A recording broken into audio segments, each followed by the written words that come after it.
They say you only get one chance at a good first impression. Ladies, let him know he made a good one.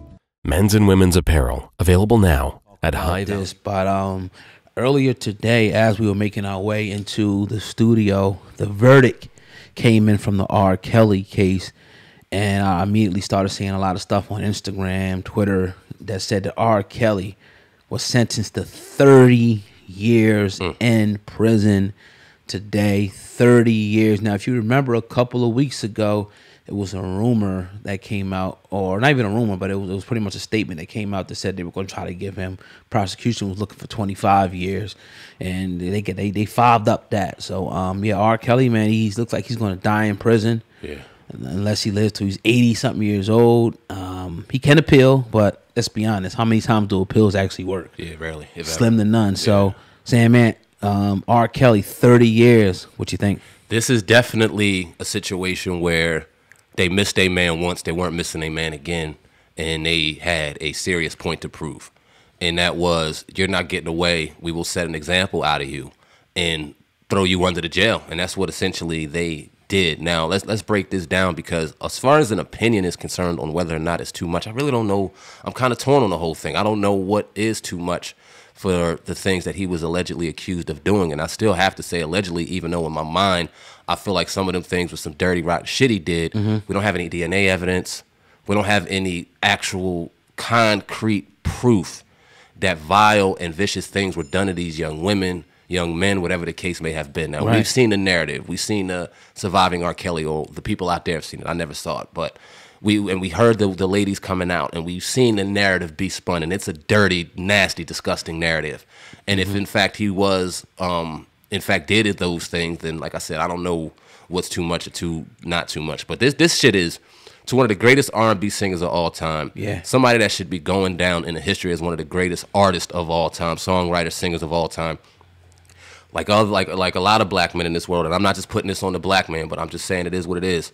A legacy is tarnished, ruined, and destroyed forever. So, I mean, it's a crazy day. I don't want to say I'm sad. I don't want to say I'm happy. I don't know what I'm feeling right now. All I know is that man, like you just said, all intents and purposes, may lose his life in that jail cell.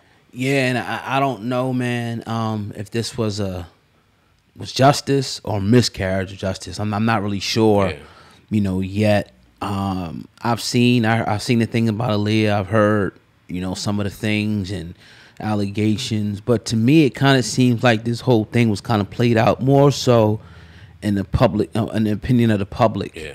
Documentaries, what people think, and things like that. I don't know if it was ever, without a shadow of a doubt that he done what they accused him of. Some of the things, like the Aaliyah thing, people talk about, the old sex tape and things like that. I just think it was more so, like I said, maybe not more so evidence that convicted him, but just like public persona, public thought about him, his character, the Aaliyah thing, the whole tape years ago, the new allegations. People probably thought this has to be true now. Like, oh, yeah, the first time this happened, oh, this, oh, yeah, this has to be true. So I don't know. I seen a video earlier today where, a random dude was pretty much talking about a conversation that R. Kelly had with Minister Louis Farrakhan. Don't know if it's real, don't know if it ever happened.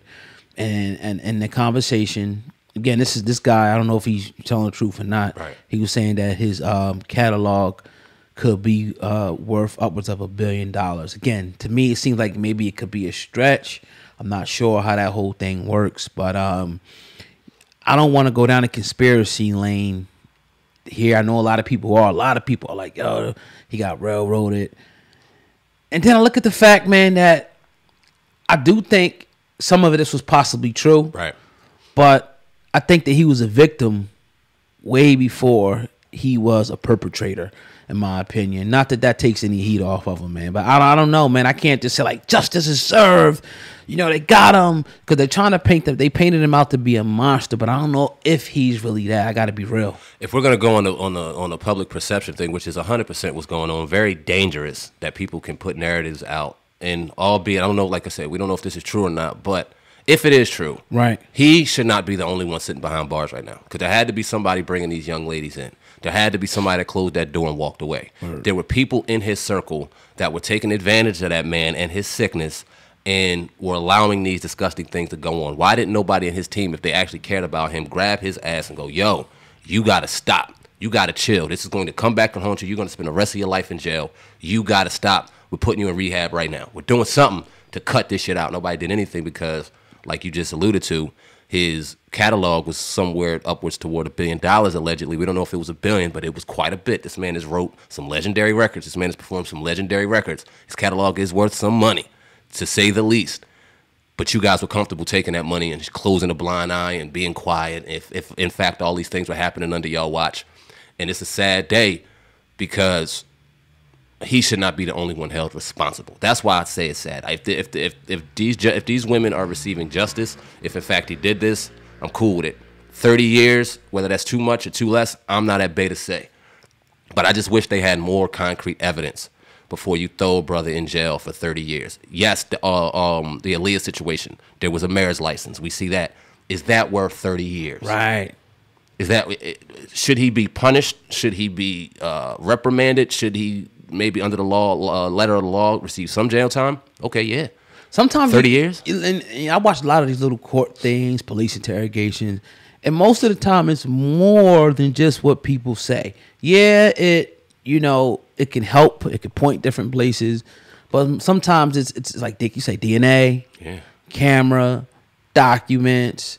It's just like you just can't come and say, okay, this person did this to me. Okay, was this person even there at that time?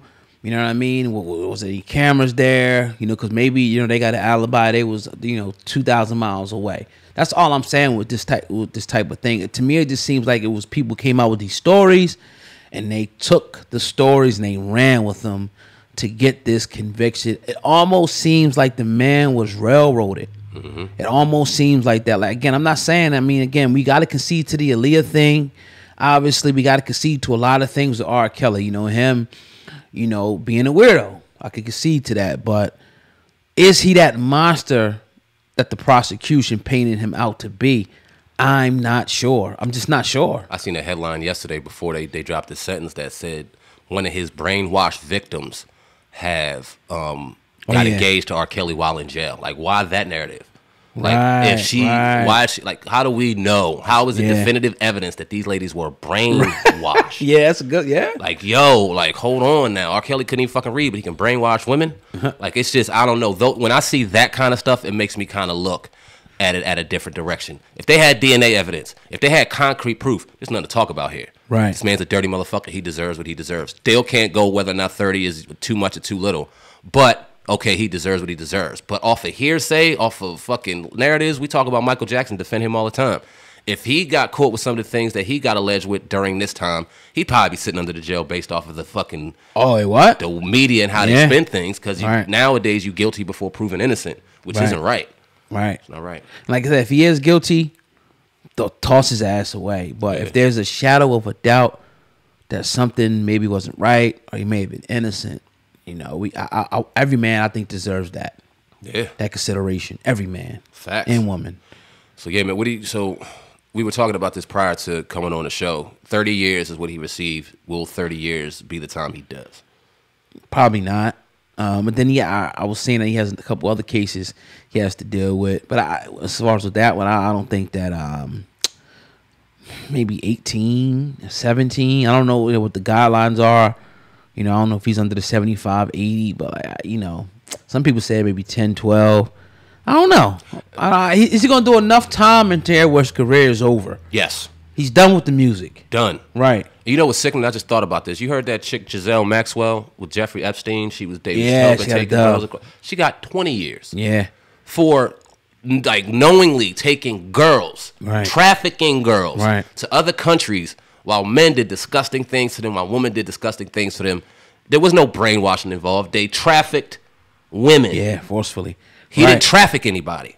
They tried to say he did. Yeah. Well, they said, they tried, like across state line and stuff like that. But, he ain't take him to an island and go fuck him and then walk off. Right. You know what I'm saying? And they don't have the concrete evidence stating that. If he got into a car and went from Chicago to Kentucky, that ain't considered, it shouldn't be. But I don't know, man. I don't want to sit here and act like we're defending a man because we don't know what happened. Right. We just got to call it like we see it on the amount of time he just got served for the amount of evidence that they had. We always do that here. Yeah. We rarely, you know, go off what just everybody else is saying and everybody else is doing. We go with what our gut feeling is. Word. So kind of like this next story.